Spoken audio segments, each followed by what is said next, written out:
വയനാട് ഉരുൾപൊട്ടലിന്റെ പ്രഭവ കേന്ദ്രമായ പുഞ്ചിരിമട്ടം മുതൽ താഴേക്ക് മുണ്ടക്കയും ചൂരൽമലയും മേപ്പാടി പഞ്ചായത്തിലെ ഭാഗങ്ങളിലും പരിശോധന ഇന്നും തുടരും. സൂചിപ്പാറ വെള്ളച്ചാട്ടം മുതൽ പോത്തുകല്ല് നിലമ്പൂർ വരെ ചാലിയാറിലും സൂക്ഷ്മ പരിശോധന നടത്തും.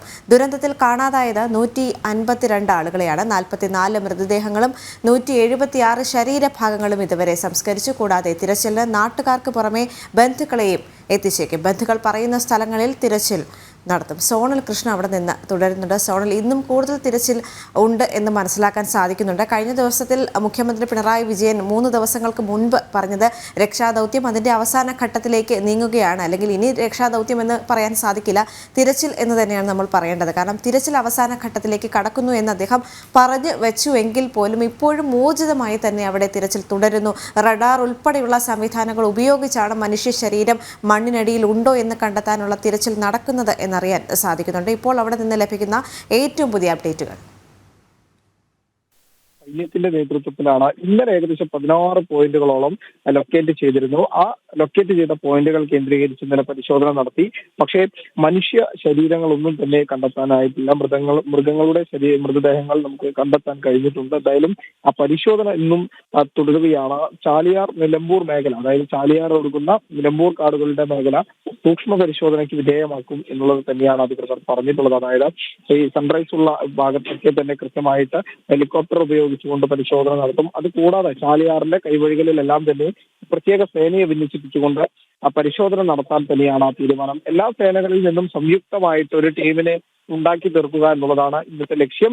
അത്തരമൊരു ടീമിനെ കേന്ദ്രീകരിച്ച് സൂചിപ്പാറ മുതൽ നമുക്കറിയാം പോത്തുകല്ല് നിലമ്പൂർ മേഖലകളിൽ കൃത്യമായിട്ടുള്ള പരിശോധന നടത്തണം. കാരണം ഈ ഉരുൾപൊട്ടി ഒലിച്ച് നേരെ ചെന്നെത്തുന്നത് സൂചിപ്പാറയിലേക്കാണ്. സൂചിപ്പാറ വെള്ളച്ചാട്ടത്തിൽ നിന്ന് പിന്നെ അത് പോത്തുകൽ മേഖലയിലേക്ക് പോകും.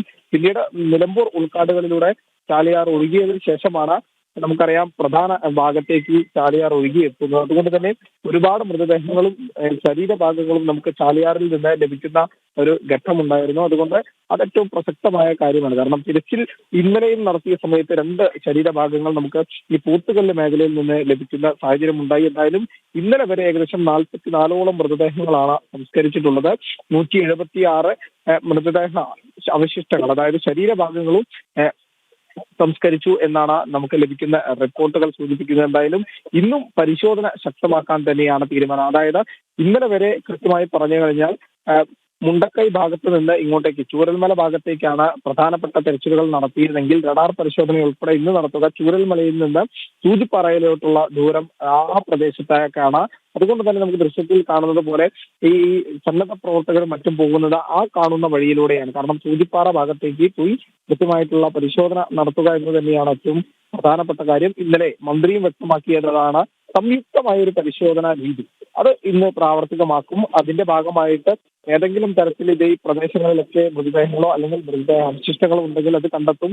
അത് കൃത്യമായ DNA പരിശോധനയ്ക്ക് വിധേയമാക്കും. ഇതിനുശേഷം സംസ്കരിക്കാൻ വേണ്ടിയുള്ള തയ്യാറെടുപ്പുകൾ തുടങ്ങും എന്നാണ് മന്ത്രി ഉൾപ്പെടെ പറഞ്ഞിട്ടുള്ളത്. അതോടൊപ്പം തന്നെ കൂട്ടി വായിക്കേണ്ട മറ്റൊരു കാര്യം, ക്യാമ്പുകളിലുള്ള ആളുകളുടെ DNA പരിശോധന അത് ഇന്നും തുടരും എന്നുള്ളതാണ്. കാരണം ഏതെങ്കിലും തരത്തിൽ ഈ മൃതദേഹം തിരിച്ചറിയാൻ പറ്റാത്ത വിധത്തിലാണ് പല മൃതദേഹങ്ങളും കിട്ടുന്നത്. പല ശരീരഭാഗങ്ങളും പുഴുകരിച്ച നിലയിൽ കണ്ടെത്തിയിട്ടുണ്ട് എന്ന് രക്ഷാദൗത്യത്തിൽ ഏർപ്പെട്ട അല്ലെങ്കിൽ ഈ തിരച്ചിലിൽ ഏർപ്പെട്ട ഉദ്യോഗസ്ഥർ ഉൾപ്പെടെ പറയുന്ന സാഹചര്യമുണ്ട്. അതുകൊണ്ട് തന്നെ DNA പരിശോധനയാണ് ആത്യന്തികമായിട്ടുള്ള കാര്യം. അതുകൊണ്ട് തന്നെ ഈ ക്യാമ്പുകളിൽ കഴിയുന്ന ആളുകളുടെ എല്ലാം തന്നെ രക്തസാമ്പിളുകൾ ശേഖരിച്ച് DNA ടെസ്റ്റ് ഉൾപ്പെടെ ചെയ്തു വെക്കും. ഏതെങ്കിലും തരത്തിൽ ഈ മൃതദേഹങ്ങൾ തിരിച്ചറിയപ്പെടാത്ത മൃതദേഹങ്ങളുടെ DNA-യുമായി സാമ്പിൾ മാച്ച് ആണെങ്കിൽ അവരെ ആ മൃതദേഹങ്ങൾ സംസ്കരിച്ച ഭാഗത്ത് അത് അവർക്ക് പ്രാർത്ഥിക്കാനും അവിടെ ചെന്ന് പൊട്ടിക്കരയാനുമുള്ള അവസരം ഒരുക്കും. ഈ പ്രദേശം, അതായത് സംസ്കരിച്ച സ്ഥലം അത് ഏറ്റെടുത്ത് അതൊരു സ്മാരകമാക്കി മാറ്റാൻ വേണ്ട തയ്യാറെടുപ്പുകൾ നടക്കുന്നുണ്ട്.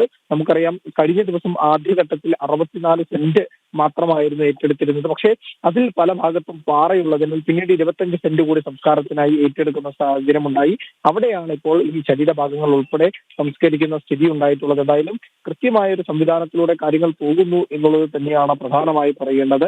സർക്കാർ കണക്കനുസരിച്ച് 224 മരണമാണ് സ്ഥിരീകരിച്ചതെന്ന് പറയുമ്പോഴും 178 ശരീരഭാഗങ്ങൾ ലഭിച്ചിട്ടുണ്ട്. എന്തായാലും പരിശോധന ഈ ഭാഗങ്ങൾ കേന്ദ്രീകരിച്ച് തന്നെ നടക്കും എന്നുള്ളതാണ് ഇതിൽ ഏറ്റവും പ്രധാനപ്പെട്ടത്.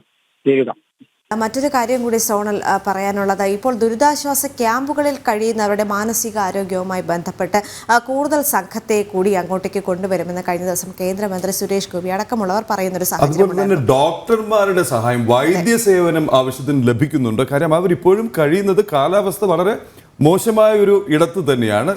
എല്ലാ അർത്ഥത്തിലും സംസ്ഥാനത്തിന്റെ അല്ലെങ്കിൽ ജില്ലയുടെ പോലും മറ്റ് ഭാഗങ്ങളിൽ നിന്ന് ഏറെക്കുറെ കട്ട് ഓഫ് ആയി കഴിയുന്ന ഒരു മേഖലയിൽ വൈദ്യസഹായം അതൊക്കെ ഉൾപ്പെടെയുള്ള കാര്യങ്ങളിൽ എന്താണ് അപ്ഡേറ്റ് ഉള്ളത്?